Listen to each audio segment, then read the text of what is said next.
इंशाअल्लाह मैं रमजान के सारे रोजे रखूंगा। क्या बात है भाई, आप लोग क्या बात करके आ रहे हैं? हम रमजान के बारे में बात कर रहे हैं, लेकिन सारे रोजे रखना तो बहुत मुश्किल है, इसलिए मैं शुरू और आखिरी के रखता हूँ। रमजान में रहमत के दरवाजे खोल दिए जाते हैं और जहन्नम के दरवाजे बंद कर दिए जाते हैं और शयातीन जंजीरों में लेकर दिए जाते हैं। भाई मालूम है रोजे की बहुत फजीलत है। इस महीने में मोमिन का रिज़्क भरा दिए जाता है। जन्नत में 8 दरवाजे हैं, उनमें से एक दरवाजे का नाम रैयान है। उस दरवाजे से वही जन्नत में दाखिल होंगे जो रोज़ा रखते हैं। रोजेदार की बूह अल्लाह के यहाँ मुश्क से ज्यादा पाकीज़ा है। इंशाल्लाह मैं भी सारे रोजे रखूंगा। इंशाल्लाह। फिर सहरी के लिए उठना पड़ेगा। जी हाँ, सहरी के लिए उठना पड़ेगा, क्योंकि आप सल्लल्लाहु अलैहि वसल्लम ने फरमाया कि सहरी खाना सुन्नत है और ये बरकत की चीज़ है। अब्दुल गनी भाई, आप सहरी में क्या खाते हैं? मैं सहरी में दूध पीता हूँ, 2-4 खजूरें खाता हूँ, पानी पीता हूँ और नियत करता हूँ। सहरी के वक्त बहुत नींद आती है, इसीलिए मैं सहरी के लिए उठता हूँ और सहरी करके सो जाता हूँ। नहीं अम्मार, हमें 10 या 15 मिनट पहले उठने की कोशिश करनी चाहिए और सहरी के साथ 2-4 रिकात तहज्जुद नफिल नमाज पढ़ने की कोशिश करनी चाहिए। मुझे नहीं पता तहज्जुद क्या क्या होते हैं और कैसे पढ़ते हैं। ईशा की नमाज के बाद से लेकर सुबह सादिक से पहले तक जो नफिल नमाज पढ़ी जाती है उन्हें तहज्जुद की नमाज कहते हैं।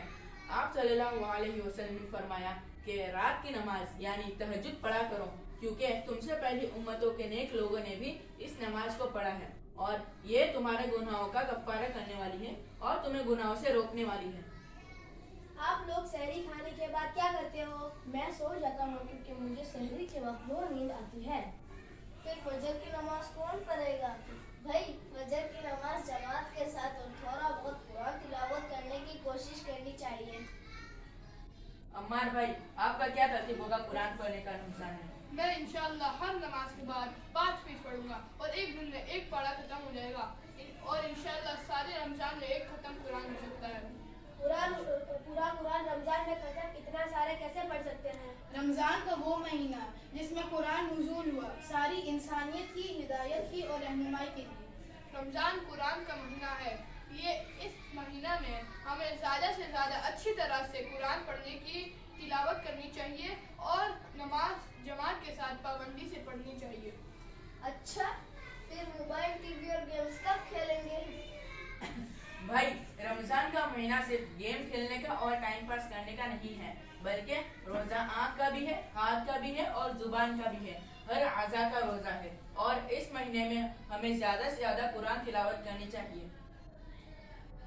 रेहान भाई, आप असर की नमाज के बाद क्या करते हैं? मैं असर की नमाज जमात के साथ पढ़ता हूँ और मकतब जाऊँगा और उसके बाद दस्तरखान बिछाऊंगा और इफ्तार के लिए हेल्प करूँगा।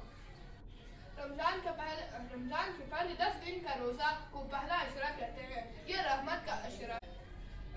इस अशरे में ये दुआ कसरत से कसरत पढ़नी चाहिए।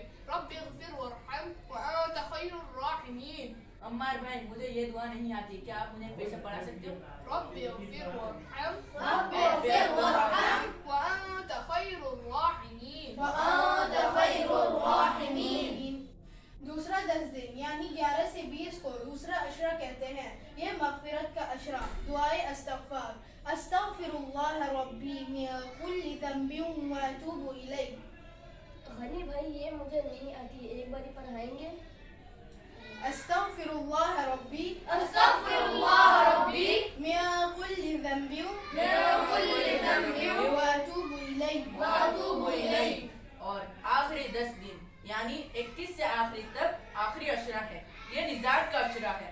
जब आखिरी अशरा आता तो अल्लाह के रसूल सल्लल्लाहु अलैहि वसल्लम सारी रात जगकर इबादत करते और अपने घर वालों को भी जगाते।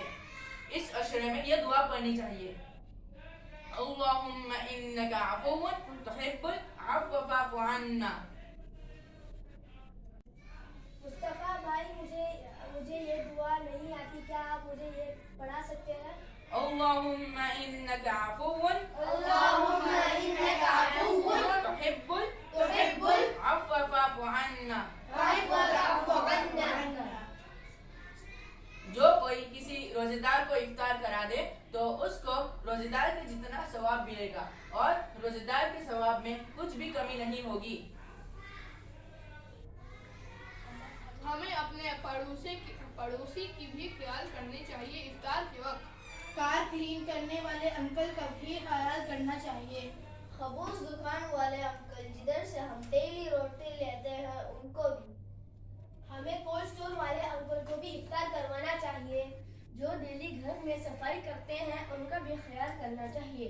کیا پیزا پیپسی سے افطار کر سکتے ہیں؟ بہتر ہے کھجور اور پانی سے کر لیں۔ افطار کے وقت دعا قبول ہوتی ہے، ہمیں بہت خوب دعا کرنی چاہیے۔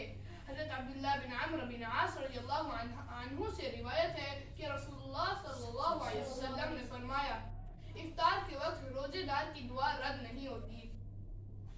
اللہ تعالیٰ ہر افطار کے وقت جہنم سے لوگوں کو آزاد کرتے ہیں اور یہ ہر رات ہوتا ہے۔ افطار کے وقت سارے دنیا کے مسلمانوں کے لیے دعا کرنی چاہیے۔ افطار کے بعد یہ دعا پڑھنی چاہیے، ذهب الظمأ وابتلت العروق وثبت العجر ان شاء اللہ۔ عبد الغنی بھائی مجھے یہ دعا نہیں آتا، آپ پھر سے بتا دیجیے۔ ذهب الظمأ وابتلت العروق وثبت العجر ان شاء اللہ۔ عبد الغنی بھائی آپ افطار کے بعد کیا کرتے ہو؟ میں افطار کی نماز پڑھنے جاتا ہوں، اس کے بعد تھوڑا آرام کرتا ہوں، اس کے بعد عشاء کی نماز پڑھنے کے لیے جاتا ہوں، تراویح پڑھنے جاتا ہوں، اس کے بعد واپس آتا ہوں۔ کیا آپ مجھے بتا سکتے ہیں کہ تراویح کی نماز کیا ہے؟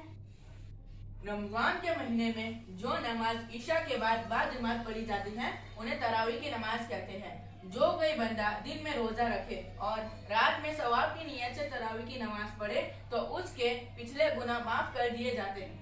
تراویح میں قرآن کا سننا سنت ہے اور ختم قرآن کا اہتمام کرنا چاہیے۔ معلوم ہے میں میرے پاپا کے ساتھ مسجد دور میں تراویح کی نماز پڑھتا ہوں۔ میں بھی مسجد نور میں تراویح کی نماز پڑھنے جاتا ہوں۔ معلوم ہے رمضان میں ایک رات لیلۃ القدر ہے، وہ کیا ہے؟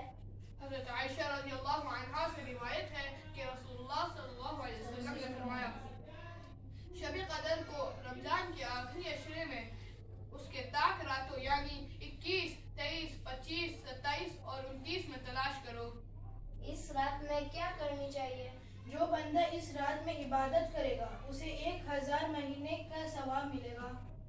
اچھا پھر ہم سب اس رات کو خوب عبادت کریں گے انشاءاللہ۔ اللہ تعالی ہم سب کو اس رمضان کے مہینے میں پوری عبادت کرنے کی توفیق عطا فرمائے۔ آمین۔